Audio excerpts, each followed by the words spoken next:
Cek, bismillahirrahmanirrahim. Assalamualaikum.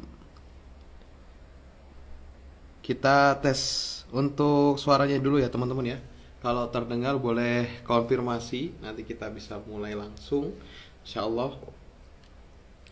Alhamdulillah sudah ada 20 orang lebih yang bergabung ya, Masya Allah. Ya, tes tes tes tes. Bisa terdengar teman-teman.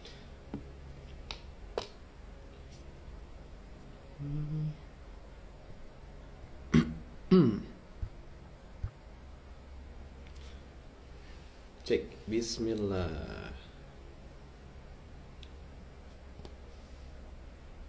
Baik, bismillah teman-teman semua. Mohon konfirmasinya kalau suaranya sudah terdengar. Tadi mana saja ini? Sudah siap untuk menyimak kajian pada malam hari ini? Ini dadakan nih. Oh, yes. Dadakan biasanya kita di akhir pekan. Sekarang di malam. Ini malam Jumat atau malam Kamis ya? Malam Jumat ya. Sampai lupa hari loh. Insya Allah. Insya Allah kita akan live bareng Ustadz Akbar. Kita nanti akan banyak ngobrol tentang merangkai pernikahan Nabi. Wah, kayak apa tuh, pastinya menarik karena Nabi ini tentunya menjadi poros yang dijadikan teladan bagi umat gitu ya. Jadi bagi kita tentunya sangat beruntung gitu menjadi umat Rasulullah SAW. Karena apa? Karena kita menjadi umat yang dicontohkan langsung oleh Rasul terbaik gitu, suri tauladan terbaik kita gitu. Jadi sangat beruntung ya jadi umat akhir zaman, walaupun ya sampai sekarang masih jomblo aja. Ujiannya banyak mungkin, terus terpaan godaannya juga banyak, tapi tenang, nabinya juga spesial gitu. Nah, kita akan coba belajar bagaimana sih Rasul itu dalam membingkai pernikahannya gitu. Semoga nantinya kita dapat ilmu dari sini gitu, makin siap lagi untuk bergerak menuju ke pernikahan, makin tenang lagi dengan ikhtiarnya seperti itu. Nah, sambil kita nunggu Ustadz Akbar ya, nanti kalau beliau sudah request, kita nanti bisa terima. Saya buka dulu ya. Bismillahirrahmanirrahim. Assalamualaikum warahmatullahi wabarakatuh. Alhamdulillahilladzi arsala rasulahu bil huda wa dinil haq liyudhhirahu ala dini kulli wa kafa billahi syahida.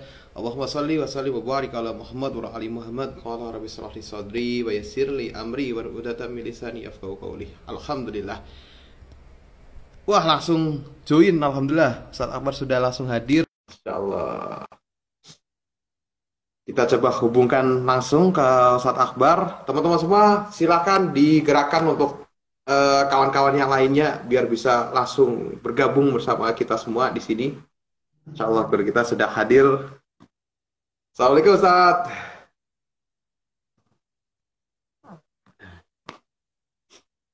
Halo?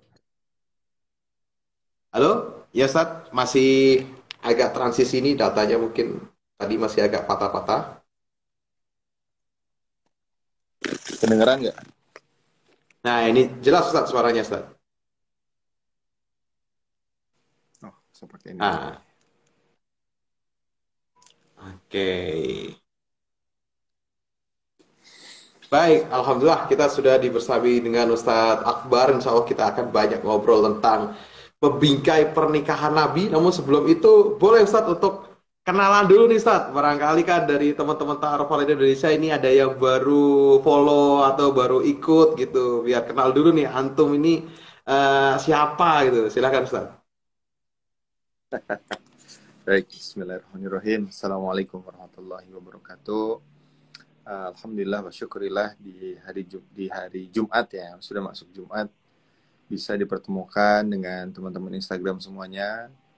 Mungkin juga ini live perdana ya, setelah kemarin disibukkan dengan banyak kegiatan akademik. Nama saya Akbar ya, Akbar Nazari Muhammad, asli dari Bandung. Usia sekarang 32 ya, 32 tahun, alhamdulillah masih dikasih kesempatan. Kesibukan mengelola hati para insecure ya. Mengelola hati para single lelah ya. Karena dengan cara mengelola itulah kemudian kita bisa tahu masalah dari para pemuda hari ini itu apa gitu. Itu mungkin ya perkenalannya, nggak panjang, nggak kali Baik lebar. Ustadz. Insya Allah. Baik, Alhamdulillah itu tadi profil tentang Ustadz Akbar ya. Beliau langsung menjurus ya, merawat kita semua ya, single lelah dan lillah, Masya Allah. Ustadz, apa sih Ustadz yang menjadi menarik untuk diangkat, kenapa Ustadz lebih memilih untuk membuat tema tentang merangkai pernikahan Nabi gitu? Bagaimana Ustadz? Apa sih yang sebenarnya ingin Ustadz sampaikan di tema malam hari ini? Ya, ya ini luar biasa ya, Alhamdulillah. Kenapa harus Nabi ya? Kenapa harus Rasul? Tadi di awal ya, Zaki sudah bilang pembahasan mengenai Rasul itu sesuatu yang menarik ya, karena beliau ini adalah role model umat Islam. Mungkin yang sekarang ada itu sekitar 2 miliar itu umat Islam kan pasti mengambil konsep Rasul ya. Seharusnya kan seperti itu. Bukan mencari konsep yang lain atau konsep tandingan. Termasuk dalam mencontoh dalam rumah tangganya. Nah, dari mulai sebelum menikah, setelah menikah, kehidupan mereka di dalam rumah tangganya itu, hari ini, mohon maaf banget, jauh banget dari yang namanya Rasul. Ya. Maka kita harus selalu mengingatkan kembali kepada masyarakat, kepada umat Islam, bahwa ini ada sosok yang harusnya kita contoh, dan dengan kita melihat contoh ini, mudah-mudahan setiap aspek dalam rumah tangga, dalam mempersiapkan rumah tangga, dalam menjalani konflik rumah tangga itu bisa aman dan selamat gitu.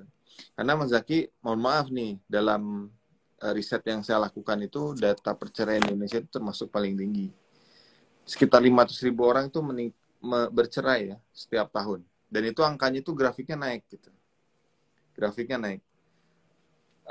Samplingnya dari masyarakat Indonesia sendiri. Ini kan data yang dirilis oleh Dirjen Bina Masyarakat Islam ya. Artinya ini data umat Islam yang bercerai setiap tahun meningkat. Artinya ada masalah apa dalam rumah tangga itu?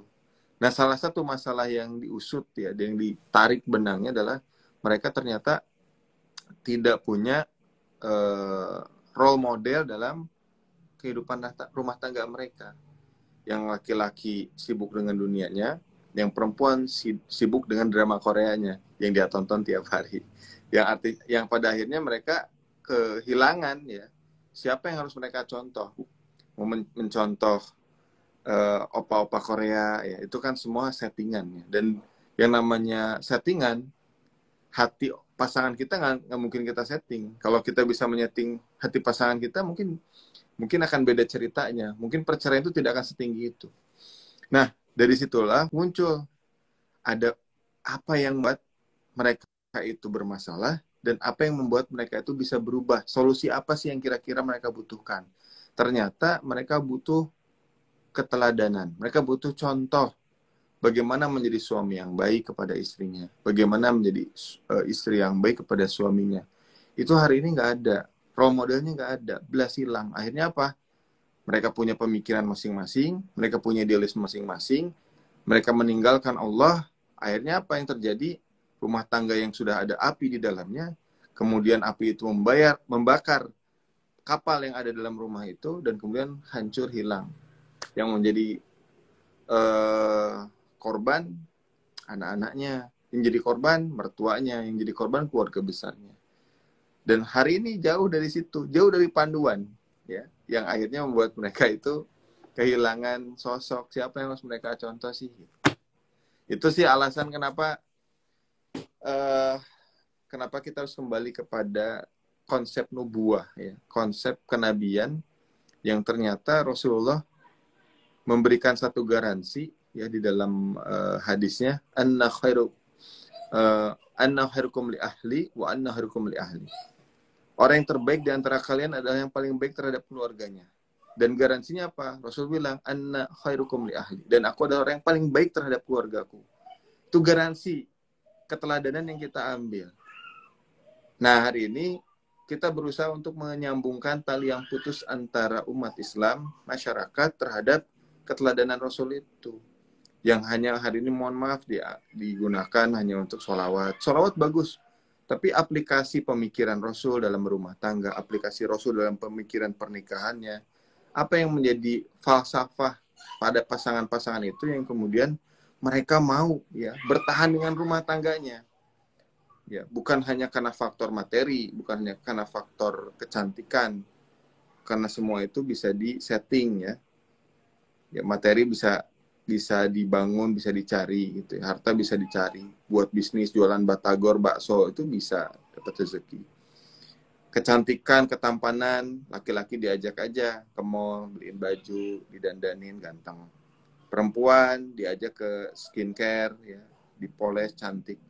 Tapi yang namanya falsafah atau fondasi yang paling penting dalam pernikahan itu harus ditanamkan bukan dari sisi materi, tapi dari sisi ruhiyah ya, pandangan hidup. Nah, ideologi atau idealis yang ada dalam kepala masing-masing pasangan tadi. Gitu, Mas Zaki ya. Baik Itu Ustadz, sebagai menjadi apakah ini Ustadz? Apakah manusia itu selalu mencontoh gitu Ustadz? Maksudnya gini Ustadz, kenapa mungkin kita hampir seluruh orang ketika ditanya menikah untuk ibadah itu sepakat gitu ya Ustadz ya? Itu sepakat. Tapi kenapa nggak semua orang mau belajar untuk mencontoh ibadahnya itu seperti apa dalam rumah tangga gitu Ustadz? Dan lebih ke, ya saya punya rule saya sendiri gitu. Saya punya gaya saya sendiri gitu. Apakah manusia itu harus mencontoh atau sebenarnya memang bisa gitu berdiri sendiri gitu Ustaz? Ya, menarik jawab pertanyaannya ya. Jadi memang gini, orang itu punya tipikal, punya naluri untuk menduplikasi sesuatu yang dia respon. Jadi anak kecil ya, anak kecil melihat orang tuanya pemarah, pemukul, itu duplikasinya anak kecil itu akan ikut jadi pemarah dan pemukul. Artinya hidup kita tuh nggak jauh dari contoh sebetulnya. Ya, makanya di dalam Al-Quran kan Allah mengatakan, laqad kana lakum fi rasulillahi uswatun hasanah. Dalam di Rasul itu ada keteladanan yang setiap fitrah manusia itu punya harapan yang mencontoh sesuatu yang lebih baik. Artinya dengan cara seperti itu dia berharap dia bisa berubah gitu. Jadi sesosok yang dia harapkan. Orang-orang Amerika nggak punya contoh. Yang dicontoh siapa? Nggak ada.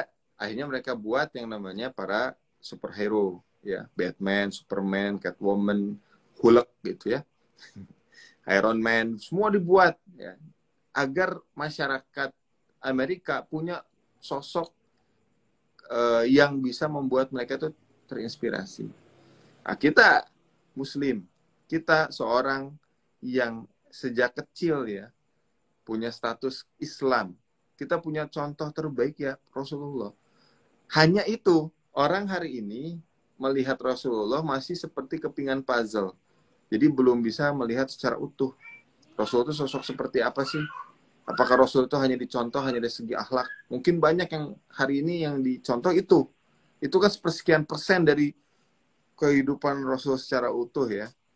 Rasulullah punya berapa istri? Banyak umat Islam yang malah belum tahu. Ada 13 istri. Ya. 13 istri. 13 istri ini semuanya dijamin oleh Allah untuk masuk surga. Rasulullah punya mertua. Mertua Rasulullah masuk surga. Rasulullah punya menantu. Menantu Rasul masuk surga. Rasulullah punya cucu. Cucunya Rasul masuk surga. Sekarang coba diperhatikan. Sepanjang sejarah peradaban dunia, adakah sosok agung yang bisa mencontoh dari segi kekeluargaan? Ya. Saya pernah baca biografinya Montesquieu sama Jean-Jacques Rousseau waktu dulu kuliah S1 ya. Itu keteladanannya hampir mustahil ya. Mau contoh siapa? Mustafa Kemal. Nggak ada yang bisa dicontoh dalam segi keluarganya. Mau contoh siapa? Adolf Hitler. Nggak ada yang bisa dicontoh. Mereka lahir dari keluarga yang broken home. Mereka punya masalah dalam keluarga mereka sendiri. Kita lihat Rasulullah, punya istrinya banyak, cucunya banyak, punya mertua, punya menantu, ahlul jannah. Dan ini tokoh yang excellent ya. Tokoh yang istimewa gitu. Lah justru lucunya hari ini malah nggak dicontoh ya. Contohnya yang enak-enak, ini nikah lagi lah ya. contohnya yang enak-enak, nikah, tapi nggak nikah. Itu bukan mencontoh, itu hoax gitu. Itu doif ya kalau dalam ilmu hadis. Nah ini yang menarik bahwa pernikahan yang diwariskan kepada kita, yang dicontoh oleh Rasulullah hari ini justru kehilangan arah gitu. Kehilangan arah. Seberapa penting sih institusi ini? Kalau nggak penting, sederhananya nggak dijadikan sebagai undang-undang. Berarti kalau sampai levelnya undang-undang, berarti ini suatu institusi terkecil yang diperhatikan oleh negara. Ya, negara itu memperhatikan betul. Ya, negara itu tidak lepas ya dari perannya terhadap dua pasangan yang diikat dengan tali pernikahan. Nah, sayangnya tadi balik lagi, kita nggak punya role model itu. Kita punya, tapi kita belum tahu atau nggak mau tahu. Nah, jadi ketika kita punya masalah dalam pernikahan, akhirnya kita stay gitu. Apakah Rasul pernah berantem sama maksudnya punya konflik ya dengan istri-istrinya? Punya ya. Tapi apakah umatnya tahu bagaimana Rasul menyelesaikan masalahnya? Enggak ada. Apakah Rasul punya konflik, bukan konflik, punya masalah bagaimana melamar lawan jenis? Apakah pernah Rasul itu ditolak dan menolak dalam lamaran? Ya. Kan gak ada yang tahu umatnya ya. Kan padahal kalau kita ditolak, berarti respon kita dalam melalui proses ta'aruf, kita sampai akad, kita bisa memanage itu semua. Nggak usah jadi emosional, kemudian yang namanya sabar itu punya contoh sabarnya dari sisi apa gitu. Itu yang kita kehilangan, betul-betul kehilangan. Nah, S2 saya, riset S2 saya itu mendalami konsep model tadi, Mas Zaki. Jadi model yang seperti apa sih yang cocok gitu ya untuk umat Islam yang bisa diimplementasikan di seluruh dunia. Ya, konsep hidupnya Rasulullah saja, konsep keluarganya Rasulullah. Nah, pertanyaan yang kedua, masalahnya kita baca sirah bolak-balik itu porsi mengenai keluarga Rasul itu kan kecil. Ya. Umumnya membahas tentang masalah-masalah umum yang Rasulullah hadapi sepanjang perjalanan beliau. Nah, maka kita harus membuka lagi lembaran tentang kehidupan istri-istri para nabi. Karena yang tahu kehidupan Rasul di dalam rumahnya, yaitu adalah istri Nabi. Maka kita tahu hadis-hadis tentang rumah tangga, pernikahan itu dari istri-istri Nabi, bukan dari sahabat Nabi.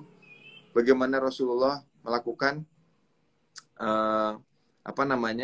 keromantisan, contohnya seperti apa. Ada dalam kisah-kisah yang terjadi dalam rumah tangga Nabi. Maka umat Islam kembali fokus ya, baik akhwatnya, baik ikhwannya yang belum menikah hari ini, persiapkan sebaik mungkin untuk mencontoh istri-istri Nabi, dan para ikhwannya mencontoh Rasulullah.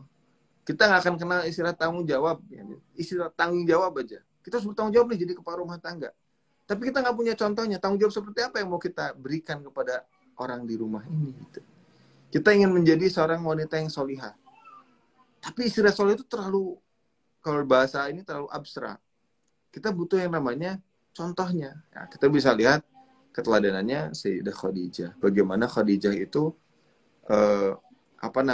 menyerahkan seluruh hidupnya, pemikirannya, hartanya, waktunya untuk suaminya.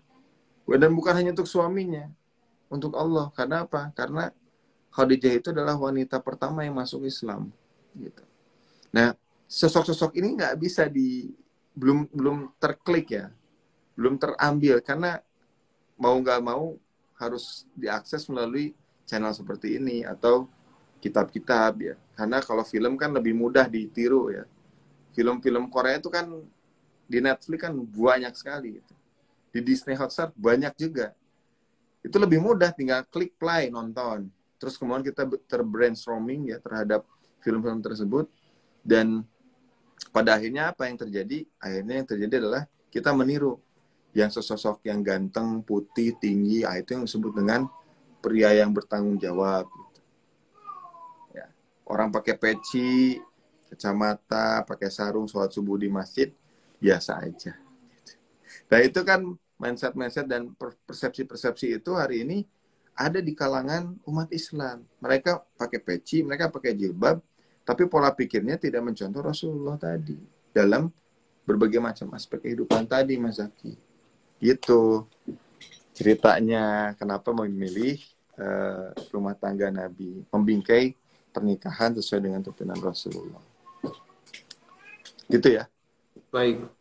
Baik Ustaz, Alhamdulillah. Betul tadi ya Ustaz, bahwa ya udah gak usah diragukan lagi kepiawaiannya ya, karena apa tadi disebutkan anaknya beliau masuk surga, istrinya masuk surga, mertuanya masuk surga, cucunya masuk surga. Masya Allah, berarti kan memang keluarga itu dibangun dengan apa namanya, ya sudah pastilah gitu, karena memang solid dan terbaik gitu Ustaz.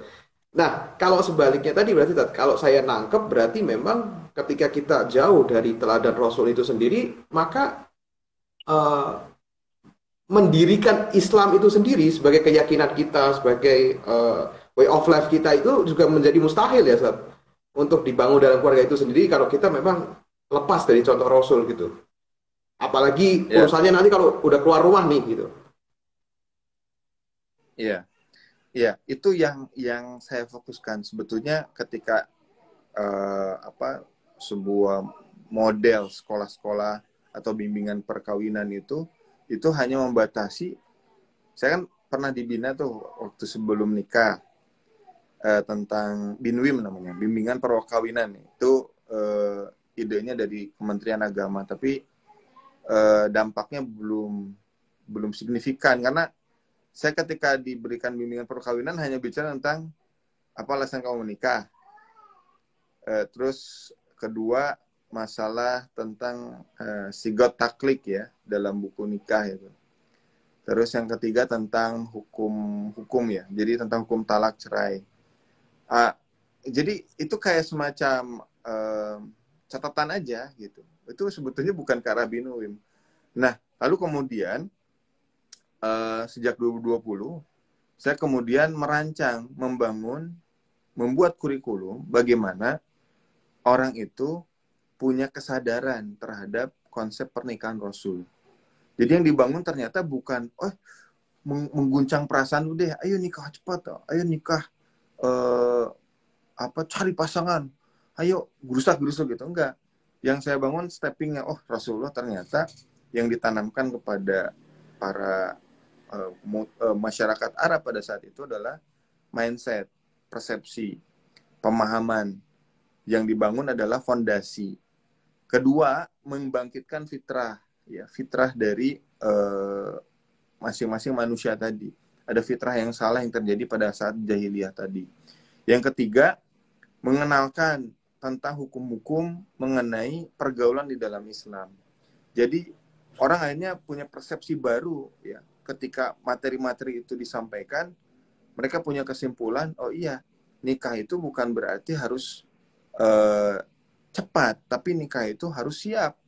Nikah itu bukan berarti harus nunggu tua, ya. Tapi nikah itu punya mindset bagaimana dipersiapkan nih, secara ilmu. Karena perkara nikah kapan itu kan ada kodoknya ya. Walaupun kita berikhtiar ya. Ada yang sudah berikhtiar lama belum dapat. Nah, tapi setidaknya punya bekal, punya persiapan yang matang ketika sebelum pernikahan kita sudah punya banyak informasi-informasi yang itu kita anggap lebih penting. Nah, bayangkan saja untuk sekolah saja, kuliah, studi itu ya. Bagi orang yang mau sekolah arsitektur gitu. Itu minimal 4 sampai 5 tahun kan ya. Itu juga ada banyak praktikumnya. Hanya hanya jadi arsitek. Ya. Kemudian ada yang punya spesialis ilmu teknik sipil yang hanya untuk buat bangunan saja. Kemudian ada seorang juru masak, ahli masak yang dia sekolah lama ke luar negeri hanya untuk jadi ahli makanan saja. Hanya satu keahlian. Nah, di dalam Islam kita ini ingin membuat satu unsur terbaik dalam peradaban manusia, yaitu manusia itu sendiri. Itu dengan pernikahan tadi. Dan pernikahan itu dianggap sepele hari ini. Dianggap hal yang biasa. Asal suka makan bakso, nikah. Asal suka hobinya ngetrek gitu ya, naik motor ya, nikah. Asal suka si cowoknya bisa pintar nyanyi, pintar main musik, nikah. Masalahnya bukan itu, ada sesuatu yang besar yang Allah titipkan ya kepada kita untuk menjalani kehidupan itu, yang itu berat sebetulnya. Dan tanpa keteladanan Rasulullah, itu hampir mustahil bisa dikerjakan. Itu PR besar. Makanya hari ini saya kasihan betul. Orang bingung, orang nggak ngerti. Berapa banyak pasangan-pasangan yang baru nikah langsung curhat. Ustaz, saya berantem sama istri. Ustaz, saya menghadapi mertua seperti apa. Ustaz, itu sampai mereka tuh stres sendiri gitu. Kasihan betul. Karena memang tadi, dari awal tidak dipersiapkan. Tidak ada sekolahnya, tidak ada pembinaannya, yang tidak ada keseriusan di sana. Sedangkan universitas-universitas itu nggak ada ya yang melakukan intervensi untuk melihat masalah tadi. Kalaupun ada, yang saya tahu tuh level S3, jurusan manajemen rumah tangga. Tapi S3 nggak ada. Harusnya kan dari kecil tuh, dari TK, SD, SMP, SMA, kuliah gitu ya. Mereka sudah punya fondasi yang semakin usianya meningkat, berarti pemahaman mereka terhadap lawan jenis meningkat, ya, termasuk kapan usia itu menikah, kapan yang disebut kemapanan itu muncul, itu nggak disadari. Hari ini nggak disadari. Nikah asal nikah, yang penting punya kerjaan gitu. Bukan itu, teman-teman. Jadi itu persepsi yang paling dasar yang harus kita perbaiki. Kita harus melihat deh kehidupan Rasul seperti apa. Kita harus melihat rumah tangga Nabi seperti apa. Lalu kemudian kita coba untuk belajar. Makanya saya nggak pernah bilang ini rumah tangga Ustadz Akbar itu rumah tangga yang terbaik, nggak.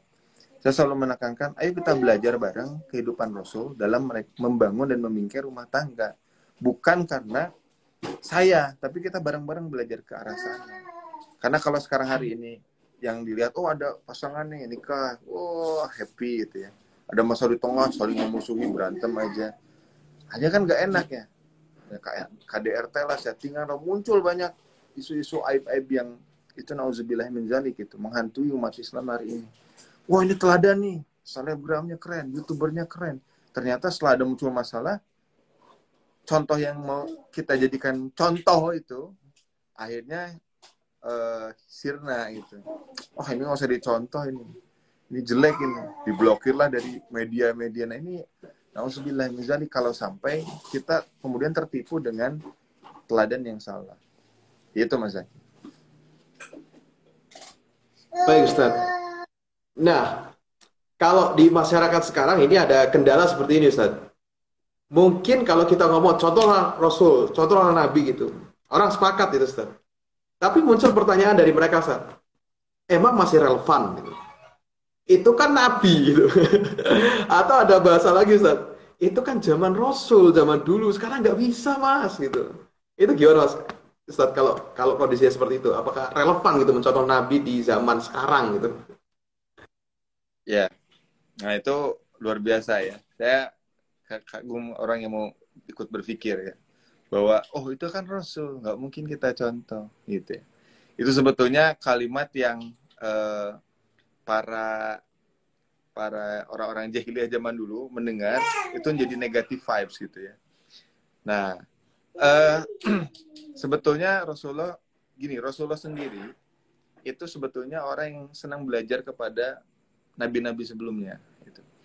Jadi Rasulullah tidak bergerak berjalan sendiri. Beliau selalu melihat, beliau selalu memperhatikan gitu. Bagaimana sih kehidupan rumah tangga dari rumah tangga Nabi sebelumnya.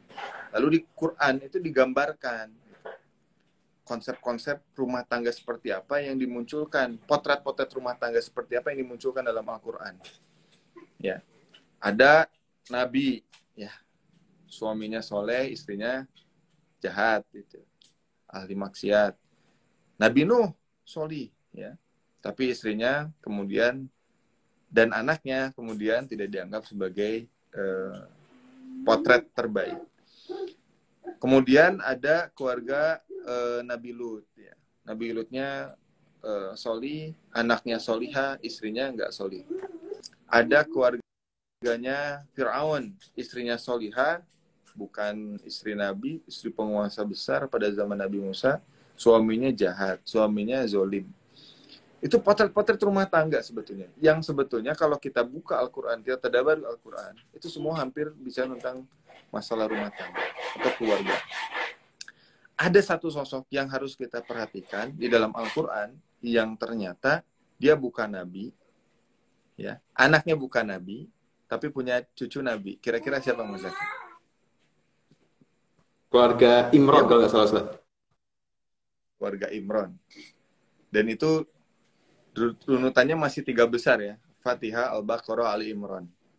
Orang akhirnya cuma banyak menghafal, tapi tidak memahami isi kandungan keluarga Imran. Imran itu bukan Nabi. Para ahli surah sepakat. Imran itu juga bukan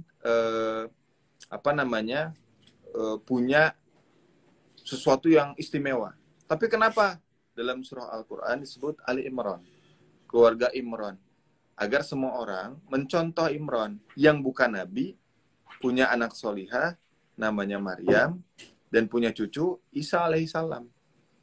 Itu potret, dan mungkin kita nanti bahas khusus keluarga Imran itu ya, ibrohnya seperti apa. Tapi kita perhatikan grafik dari keluarga Imran itu naik. Ya, bukan siapa-siapa, bukan apa-apa, punya anak yang solihah namanya Maryam, punya cucu namanya Isa alaihissalam. Artinya Rasulullah melihat itu potret keluarga Imran, agar suatu hari umat bertanya seperti hari ini, kita bisa menjawab, berarti nih bukan siapa-siapa, bukan apa-apa, tapi menjadi punya cucu siapa-siapa dan apa-apa. Siapa? Maryam. Hari ini dikagumi oleh agama Nasrani. Siapa? Isa. Yang sekarang dikagumi berapa banyak miliaran orang yang mencintai Isa, ya, mencintai Yesus. Yang dalam pandangan kita ya hanya Nabi, ya, bukan Tuhan. Nah itu kan istimewa banget gitu. Dicontoh, Rasulullah mencontoh itu dan memberikan jawaban atas pertanyaan tadi. Bukan siapa-siapa, tapi punya potensi untuk menjadi apa-apa. Nah, jadi supaya nggak ada jawaban ngeles. Ini contoh ini ya, luar biasa. Nah ini bahkan dalam proses menjadi nabi sendiri, Nabi Isa, itu prosesnya ada tarbiyah. Nggak tiba-tiba jadi ujuk-ujuk jadi nabi. Oh ini sudah ditakdirkan oleh Allah, enggak. Ada prosesnya. Mulai dari Imran meninggal, Hannah, para ulama sepakat Hannah ini yang maju. Artinya single parent bisa belajar nih sama sosok Hannah yang membina, mendidik putrinya Maryam, kemudian memilihkan gurunya. Gurunya bukan guru sembarangan, ya. Namanya Zakaria. Ya. Nabi Zakaria ini yang mendidik Maryam sesolihah itu, sampai kemudian nanti punya anak. Maryam itu punya keteladanan, punya contoh yang kemudian bisa mendidik Isa alaihissalam menjadi bukannya menjadi nabi, tapi menjadi orang yang sangat dikagumi bahkan sampai hari ini. Itu walau alam Mas Zaki ya. Masya Allah. Iya itu ya langsung terjawab ya berarti ya. Kalau nggak ada niat banyak alasan ya Ustaz ya. Ya. Lalu bagaimana nih Ustaz untuk memantik kita gitu? Maksudnya dalam rumah tangga kan mungkin nanti jangan ke sana dulu. Mungkin dalam proses menuju ke rumah tangga tadi Ustaz gitu. Tadi bahwa kita untuk akses informasi, untuk mencontoh Nabi itu butuh effort yang lebih berat gitu. Butuh channelnya seperti ini, atau harus cari kajian dulu gitu. Sedangkan untuk role model yang nggak seperti Nabi itu, tercecer gitu. Bebas bisa ngambil apa aja gitu. Atau bahkan kita nggak mau pun dijubelin gitu. makan gitu. Nah itu kalau dalam era yang seperti ini gimana Ustaz gitu? Biar tetap bisa strict gitu kita. Iya, kalau grand theory-nya atau konsep umumnya, sebetulnya kita sudah punya kerangka ya dari sirah secara umum ya. Bagaimana sih saling memahamkan pasangan. Di dalam Al-Quran juga dijelaskan mengenai laki-laki yang baik untuk wanita yang baik, wanita yang baik untuk laki yang baik, laki-laki yang jahat untuk wanita yang jahat, wanita yang jahat untuk laki-laki yang jahat. Itu sudah ada grand teorinya, tapi ketika dijadikan contoh, ini yang kita tuh kebingungan di situ, ya. Teorinya ada, tapi contohnya steppingnya gimana, tahapannya seperti apa, itu umat tuh hari ini belum ketemu titiknya. Maka saya tim semua berusaha untuk bagaimana membangun pola itu supaya orang kemudian tersadarkan, mereka terbangun pemahamannya terhadap kehidupan rumah tangga Rasul, sehingga mereka kemudian bisa mandiri gitu dalam menyelesaikan masalah konflik-konflik tadi. Sekarang kan konflik aja nggak bisa diselesaikan oleh orang, akhirnya masing-masing pasangan saling membicarakan keburukan pasangannya masing-masing gitu. Kepada orang yang salah, kepada waktu yang salah, yang akhirnya kemudian aib itu terbuka kemana-mana. Gitu. Padahal aib itu harus tertutup betul. Nah itu dimulai dari apa? Pertama tarbiyah, ya, pendidikan, pembinaan. Selama umat Islam yang sadar ini tidak melakukan proses pembinaan, tidak melakukan proses kesadaran, hanya semacam seremonial dalam pernikahan, semacam seremonial dalam kenikmatan dunia, mereka tidak punya pola dalam menjalankan kehidupan rumah tangganya, itu hanya dalam waktu singkat rumah tangga itu hanya bisa dihitung, gitu. Hitungannya waktu, ya, bisa seminggu, bisa sebulan, bisa 1 tahun. Mereka setiap harinya hanya mencari pola itu. Nah, pola-pola itu harusnya sudah ada sebelum mereka menikah, kan? Itu yang diajarkan kepada Sayyidina Ali dan Sayyidah Fatimah. Rasulullah tahu betul Ali orang yang solih, jangan dalam rumah tangga.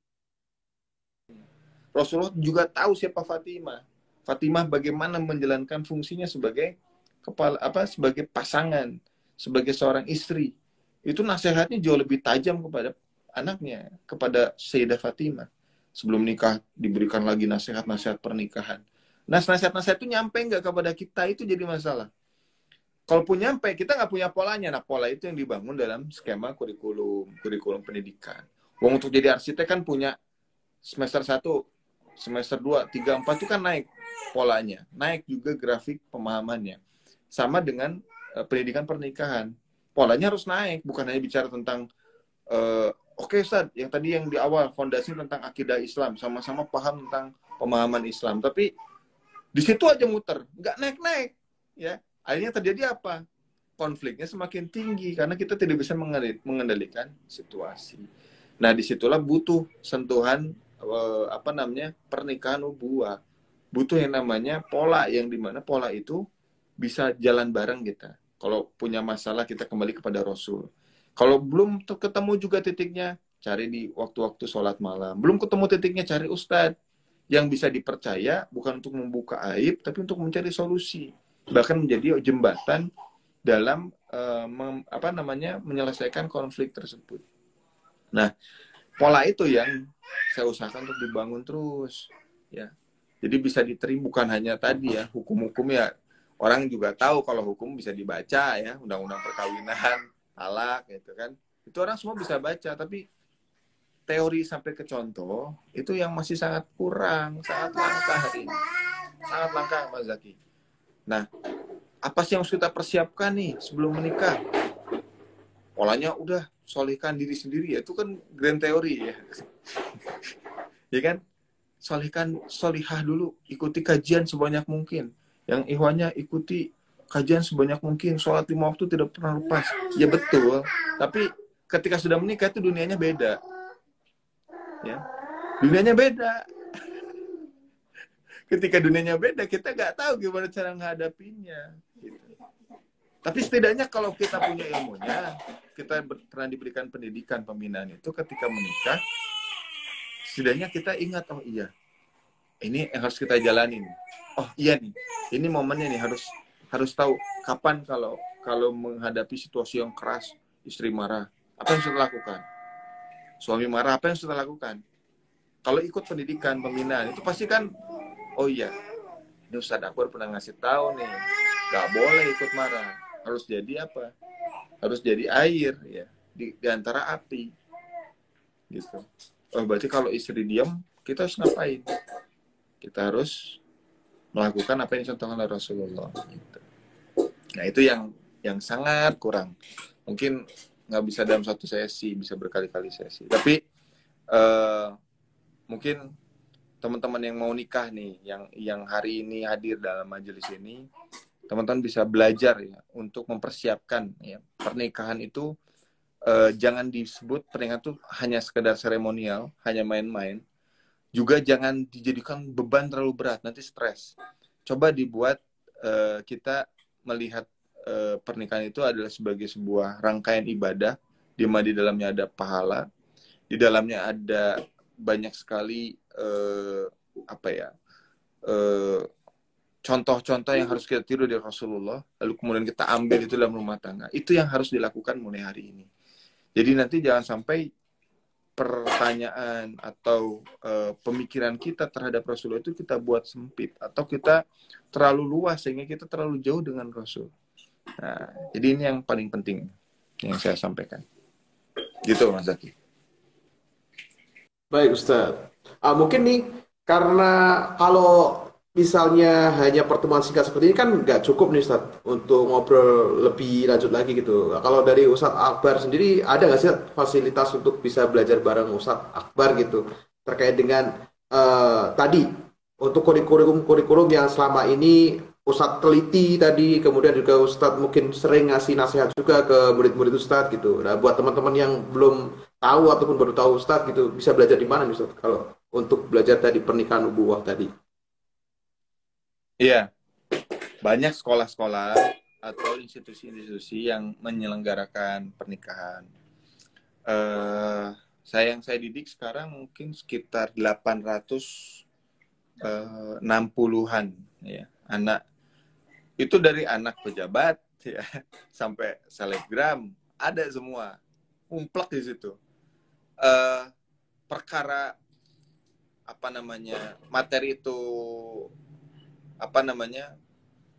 bisa dijalankan 100%, itu kembali ke masing-masing. Tapi setidaknya mayoritas dari yang mereka dapatkan, mereka berdampak kepada rumah tangga mereka sendiri. Saya langsung interview itu. Pernah nggak ikut sekolah yang lain atau pendidikan yang lain sebelum pernikahan? Ada. Tapi ya tadi kembali ke masalah yang sangat umum, hanya bicara tentang hukum, ta'aruf itu apa, hitbah itu apa, cuman itu aja. Tapi tidak menarik simpul kecontohan tadi. Nah, di kurikulum saya tekankan contohnya itu lebih penting daripada teorinya. Karena Islam itu banyaknya praktek dibanding teori. Ya, wa aqimus shalah dalam Al-Quran itu cuma 1 kali. Ya, tapi prakteknya ternyata 5 kali waktu sholat. Nah, itu yang bisa kita jadikan patokan bahwa harus didetailisasi apa yang dicontohkan oleh Rasulullah. Nah, saya buat sama istri itu sekolah pernikahan nubuwah. Dan kita itu kita batasi sekolah pernikahan nubuwah itu untuk persiapan bagi yang sebelum menikah, telah menikah, atau pernah menikah untuk mengikuti program ini. Nah, setelah itu mereka punya pasangan, punya calon, atau juga punya kesempatan untuk mencari pasangan yang lain. Nah, itu silakan nanti ta'aruf online. Ya, atau dimanapun. Itu kan hal yang sangat terlalu umum. Tapi bisa ya dipersiapkan. Kadang ada juga Mas Zaki yang ikut sekolah saya itu, mereka itu udah janjian, yuk sebelum nikah kita ikut persiapan pernikahan. Ikut mereka ya. Ya mudah-mudahan sadar, akhirnya mereka nggak pacaran lagi gitu ya. Bahkan nikah gitu. Ada yang seperti itu. Jadi lucu akhirnya. Kembali ke masalah tadi, jadi sekolah saya itu memang dipersiapkan untuk bukan hanya orang yang sudah menikah, akan menikah, tapi yang belum menikah, punya jangka waktu yang lama untuk mau menikah, bisa ikut program itu. Itu yang paling penting, karena persiapan itu yang paling mahal kan. Rasulullah aja sebelum diutus ya, dijadikan utusan Allah itu kan masa tarbiyahnya 40 tahun. Nah, kita apalagi nikah yang punya usia yang lebih banyak ya, usia nikah 25 sampai kita golden marriage gitu ya, golden age, itu kan 40 tahun, ada 45 tahun, itu semua kan lama sekali. Nah, kenapa nggak kita persiapkan gitu loh? Itu yang kadang-kadang saya berpikir, hal seperti ini dibuat sepele, tapi umat ternyata sangat membutuhkan ilmu itu. Nah, akhirnya saya dan istri bangun sekolah pernikahan nubuwah yang alumninya udah 800-an lah, 865 orang. Ada yang udah nikah, ada yang masih jomblo, ada yang kebanyakan udah nikah sih, alhamdulillah. Ada yang divorce ya, ikut itu. Nah nanti mungkin setelah ikut sekolah peringatan nubuah untuk eksekusinya bisa ditaruh online gitu. Saya rekomendasikan deh itu untuk sinergisitas sebagai umat Islam. Kita tidak hanya bicara tentang oh ini teoritis dong atau ini konsepnya nih. Eksekusinya mana? Taruh online silahkan eksekusi. Gitu Mas Zaki. Nah, untuk programnya yang paling dekat insya Allah hari Sabtu Minggu besok. Ya, Sabtu Minggu besok insya Allah bisa nanti dicari aja sekolah pendidikan nubuah di Instagram, teman-teman bisa ikut program SPN. Silahkan daftar, kayaknya masih ada kuotanya. Nanti setelah selesai pendidikan di SPN ya langsung daftar taruh online. Itu supaya apa yang dipelajari bisa dieksekusi. Ya. Tentu pasti beda orang yang hanya langsung ikut taruh online saja, tapi tidak ada persepsi, pandangan, pendidikan. Itu pasti akan beda dengan orang yang pernah mengikuti proses pembinaan, pendidikan, yang kemudian gabung ke taruh online. Beda lah, insya Allah. Ya masa antara lulusan sarjana sama lulusan SMP ya pasti beda lah, gitu ya. Itu gambaran umum dari saya. Beda lah, insya Allah. Gitu ya Mas Zaki ya. Baik, alhamdulillah. Ya tadi ya tarbiyah ini menjadi core utama untuk bisa mengakses nanti bagaimana akhirnya itu akan mempengaruhi persepsi kita yang buah hasil persepsi itu sendiri akan mewujudkan bagaimana kita bertindak, bagaimana kita menilai suatu nilai-nilai kehidupan gitu ya Ustaz ya. Ya, Ustaz ini betul. ada pertanyaan Ustaz, berkenan Ustaz Ya, kiranya untuk menjawab Ustaz. silakan. Baik, ada pertanyaan ini dari Kak Fari Safitri. Bagaimana mewujudkan keinginan menikah dalam rangka membangun peradaban Islam, Ustaz? Wah, langsung jauh nih. Langsung ke Walaupun tadi peradaban udah Islam. disenggol gitu. Iya. Ketika kita punya cita-cita, ya pasti kan cita-cita kita tergantung dari pemahaman kita ya. Semakin diisi pemahaman kita itu cita-citanya pasti lebih tinggi. Ya. Kalau orang di desa, cita-citanya apa? Kepala desa gitu kan ya. Tapi kalau orang di kota, jadi gubernur, ya minimal jadi wali kota, paling tinggi jadi presiden. Apalagi kalau sudah tinggal di ibu kota. Tapi pasti persepsinya berbeda. Maka ketika seseorang muslim, seorang muslimah, seorang ayah yang mereka itu sudah tersentuh pemikiran Islam, mereka punya cita-citanya akan berubah. Yang tadinya, oh saya kalau punya anak harus jadi dokter nih. Atau saya kalau punya anak harus saya investasikan harta saya agar anak saya menjadi orang yang sukses. Suksesnya apa aja, gitu kan? Bisa jadi polisi, bisa jadi politisi, atau bisa jadi notaris, ya pengacara yang punya omset besar gitu ya. Secara gaji juga besar. Tapi ketika orang sudah kena pemikiran Islam, mereka akan punya pandangan, punya mindset, anak saya harus jadi orang yang solih. Dan saya akan menginvestasikan seluruh harta saya untuk anak saya agar anak saya jadi anak yang solih. Saya punya teman di Semarang itu, engkau lah, insya Allah pada mungkin saya tidak sebutkan namanya ya. Beliau tuh bilang, Ustaz, saya punya anak, lulus SMP ini, setelah lulus SMP saya titipkan anak saya, silahkan Ustadz bawa ke Mesir. Saya siapkan dari hari ini. Itu lulusnya 3 tahun lagi, berarti baru masuk ke SMP-nya. Untuk menjadi ulama. Saya siapkan detik ini. Nah, investasinya kan berbeda, karena punya mindset, punya pemikiran yang itu yang membuat dia itu berubah pandangannya. Termasuk ketika kita ingin punya anak yang soleh, termasuk anak saya. Gitu. Ustaz, kenapa sekolah terus? Karena saya ingin ilmu yang saya miliki itu bisa berdampak kepada anak-anak saya. Anak saya bisa lebih hebat, lebih pintar, lebih solih daripada bapaknya. Karena itu bukti bahwa model kita berjalan sebagaimana keluarga Imran tadi. Grafiknya naik. Nah, yang jadi masalah, kalau grafiknya itu turun, atau malah lebih buruk dari kita, itu jadi masalah besar. Dan masalah itu bukan hanya berdampak kepada kita sebagai keluarga kecil, tapi berdampak kepada negara. Coba tanya para kriminal, para koruptor, para penjahat, ya, di negeri ini. Kalau ditanya mereka itu ya, Ya, punya nggak ibunya punya harapan anak-anaknya koruptor? Nggak ada. Sejahat-jahatnya orang, preman bertato banyak sekali, pasti ingin punya anaknya hafiz Quran. Itu namanya cita-cita. Walaupun hafiz Quran itu apa gitu ya, nggak ngerti juga dia gimana cara anak jadi hafiz Quran. Pokoknya ingin jadi hafiz Quran. Nah itu yang tadi saya bilang, antara teori dengan keteladanan itu putus. Kemudian yang kedua, cita-cita kita tinggi, tapi kadang-kadang kita nggak lihat siapa nih yang kemudian bisa dijadikan role modelnya.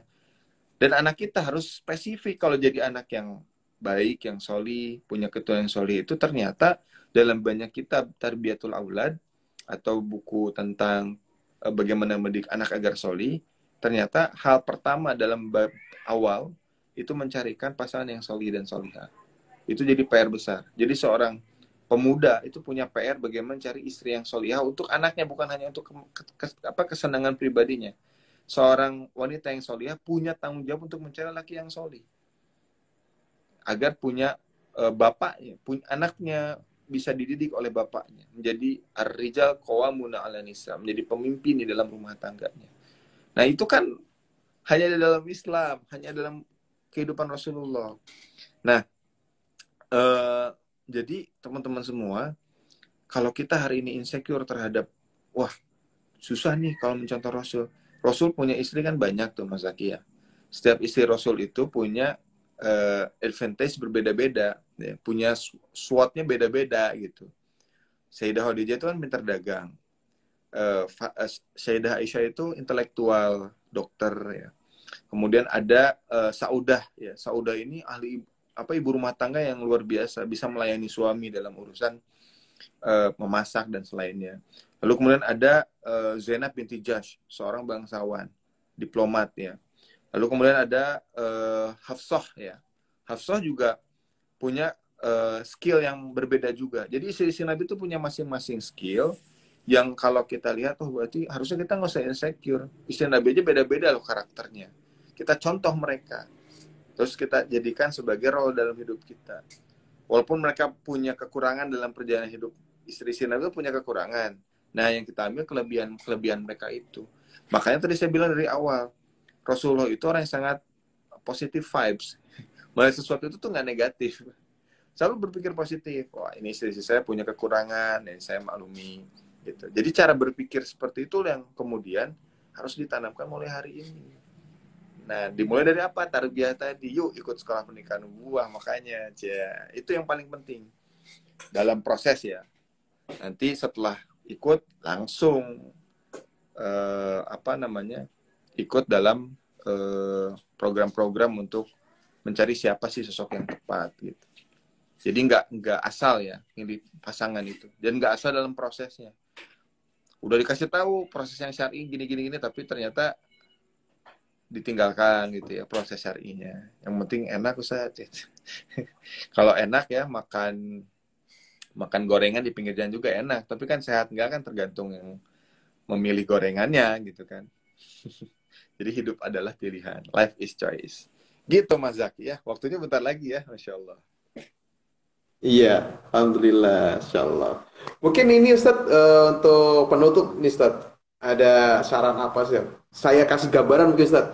Kalau teman-teman ini masih banyak ya yang takut untuk menikah, pengen tapi takut, mulai dari apa namanya masalah dia. Kalau ikhwan kebanyakan tentang ekonomi, kemudian kalau akhwat itu tentang dia belum berani itu karena banyak isu yang negatif tentang pernikahan, KDRT dan lain-lain gitu. Bahkan ada yang masih malu buat bisa menikah dengan metode ta'aruf gitu Ustaz. Ini kira-kira nasihatnya apa agar teman-teman ini bisa lebih mantap dan semangat gitu untuk menjemput pasangannya. Ya, nikah itu kan satu hal yang paling apa ya namanya, dicita-citakan oleh setiap orang. Kalau semua orang mau sekolah, belum tentu mau orang sekolah semua. Tapi yang namanya ditanya sama antum setiap orang, mau nggak kamu nikah? Ya, pasti mau jawabannya. Tapi pertanyaan dengan siapa kan ya, kalau kata orang Sunda tuh kumaha engke. Ya. Tapi kata orang Sunda yang sudah belajar Islam, engke kumaha gitu ya. Eh, jadi rasa-rasa takut, rasa-rasa merasa, wah, aku belum layak nih nikah, itu sebetulnya satu persepsi yang hari ini dibangun oleh peradaban ini. Sehingga kalau baru punya kerjaan, bagi laki-laki dia siap melangkah. Itu kayaknya banyak banget deh. Baru setelah dia punya kerjaan dia mau nikah. Tapi pernah nggak punya kerjaan dia melangkah. Dia bilang itu konyol, nggak masuk akal. Nah iya, makanya itu tuh nggak pernah ngaji, nggak pernah sekolah, nggak pernah dapat tarbiyah ya dalam proses untuk menuju pernikahan. Akhirnya dia punya persepsi ya semuanya takut. Ya, ketika dia takut, akhirnya apa yang terjadi? Meskipun dia sudah nikah, dia punya kerjaan, karena masih punya rasa takut. Akhirnya ketika sudah menikah, dia takut nih hidup sama orang tua, mertua atau ngekos. Akhirnya dia buat apa? Carilah KPR, carilah rumah, carilah mobil. Dengan cara apa? Cara-cara ribawi. Yang sebetulnya hidup kita sekarang itu kan gengsi-gengsian aja. Ya. Nah itu yang jadi masalah. Istri harus cantik. Kalau istri udah nggak cantik, cari istri yang lain. Itu persepsi yang konyol malah. Ya. Kalau istri ingin cantik, ya istrinya dirawat. Bos ya. Ditabung uangnya, beliin skincare, beliin jilbab. Jilbab kan mahal. Ya, tabung beliin jilbab. Dirawat ya. Beliin pelangsing gitu. Ya, supaya indah dan menarik bagi kita. Malah cari yang lain. Yang lain tuh dirawat masalahnya. Ini nggak dirawat. Itu yang jadi kacau cara berpikir kita. Gitu. Akhirnya cari pelampiasan di tempat yang lain kan. Jadi kadang-kadang saya nggak masuk akal. Ngapain ya? Gak ada kerjaan. Padahal yang di rumah sama yang di luar rumah kan sama. Ya, cuman covernya beda. Tapi isinya kan sama. Itulah yang ngebuat hidup kita tuh keruh hari ini tuh Mas Zaki. Jadi nikah kita salah, nggak nikah kita salah. Nggak punya anak salah, punya anak salah. Karena kita tadi nggak punya ilmu dalam menjalankan kehidupan dalam rumah tangga sesuai tuntunan yang benar. Gitu. Termasuk ta'aruf tadi, takut orang ta'aruf. Apa yang harus ditakuti di ta'aruf? Ta'aruf itu satu yang syar'i. Ada ta'aruf syariah dan ta'aruf konvensional. Apa yang membedakan ta'aruf konvensional dan syariah? Ta'aruf itu udah syar'i. Ya, nggak usah pakai label yang lain gitu. Ini ta'aruf modus pacaran. Ini ta'arufnya apa namanya itu yang sekarang trending itu friend with benefit FWB gitu ya. Cara berpikir umat ini sudah rusak. Jadi yang harus dilakukan adalah melalui proses perubahan pemikiran. Kedua, selain daripada punya pemahaman yang baru, kita harus punya lingkungan yang baru juga, karena harus menopang dari pemikiran yang sama tadi. Itu mustahil kita bisa hidup tengah-tengah orang yang zolim, kitanya punya pemahaman yang benar terhadap Islam, kita disebutnya sosuci gitu ya. Lalu sosok suci lu baru aja ikut pernikahan nubuah, sekolahnya Ustaz Akbar, sosuci lo ikut ta'aruf online lo ya. Nah, itu bukannya buat kita semakin kuat, kita semakin lemah. Memang ada tantangan di situ, tapi semakin lemah. Maka poin yang kedua, punya lingkungan yang baik. Dan lingkungan yang baik itu tidak instan, ya, dibentuk ya melalui tempahan waktu dan proses ilmu. Nah itu yang harus jadi fokus dari para single lelah hari ini ya. Jangan merasa lelah, harus punya sikap positif vibes seperti Rasulullah. Terus juga jangan pernah letih untuk berjuang meniti ilmu. Insya Allah dengan cara-cara yang seperti ini kita bisa mendapatkan pasangan yang membuat kita itu bahagia dunia dan akhirat. Sa'adahnya. Sa'adah fi dunia wal akhirah insyaallah. Wallahu a'lam bishawab. Baik, alhamdulillah. Ya, 1 jam lebih sepertinya kita sudah ngobrol bareng Ustaz Akbar, Masya Allah. Waktu yang panjang tapi nggak berasa karena memang obrolannya juga cukup daging semua ini, Insya Allah. Jadi daya dongkrak kita lagi untuk bisa lebih semangat. Apalagi tadi dengan beberapa poin yang kita dapat yang jadi bahasan penting di malam hari ini, sehingga kita bisa punya batu pijakan nih, harus kemana kita setelah ini, itu harus mempersiapkan apa kita setelah ini. Di antaranya tadi di hari Sabtu dan Ahad ada kelas pernikahan, sekolah pernikahan nubuah ya, Ustaz Akbar, yang memang masih membuka pendaftaran. Silakan untuk bisa langsung diakses, cari di Instagram sekolah pernikahan nubuah, atau bisa akses juga ke Instagram Ustaz Akbar, di follow juga bagi yang belum follow, biar kita nanti bisa tadi mewujudkan poin yang kedua tadi ya, nasihat Ustaz Akbar, menciptakan lingkungan tadi gitu. Walaupun kita jauh-jauh ya gitu ya, tapi alhamdulillah bisa dipersatukan melalui platform ini gitu. Kalau di luar capek gitu, dipojokin terus, kok kenapa sih taruh gitu. Nah, kita sejenak ngumpul di sini biar saling menguatkan gitu. Ustaz Akbar, jazakallah khair sudah berkenan bersama Itara Indonesia di malam hari ini. Kita doakan Ustaz Akbar semoga sehat selalu, diberkahi selalu, keluarganya juga senantiasa Allah berikan kebahagiaan dan juga ketenangan gitu. Kita doakan juga studinya lancar Ustaz. Masya Allah. Amin. Minta doanya juga Ustaz untuk jomblo Lilah dan lelah ini agar tetap kuat pundaknya, jadi walaupun lelah tetap tetap gerak gitu.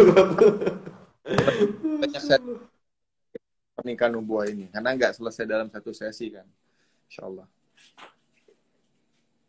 Baik, alhamdulillah. Kita tutup kajian malam hari ini dengan doa kafaratul majlis. Subhanallahumma wa bihamdika asyhadu an la ilaha illa anta astaghfiruka wa atubu ilaik.